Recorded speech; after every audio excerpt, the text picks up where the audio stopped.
максимальный размақтың қатпарлы қамыры. Астына шамалы ұн сеуіп жіберемін. Енді жұқа етіп осы қамырды жазамын.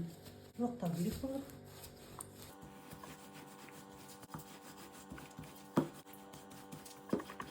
Неке жұқа етіп жазып алдым.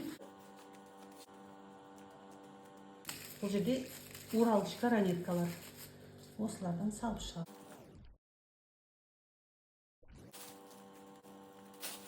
Осының үстінен шамалы ғана қант сеуіп шығамын.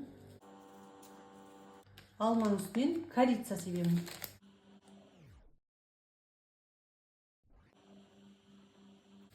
Печеньені осылай жинастырамыз.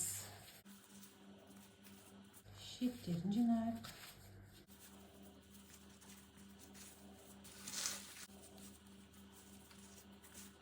Неке печеньелерді формаға салып алдым. Енді жұмыртқаны дайындаймын.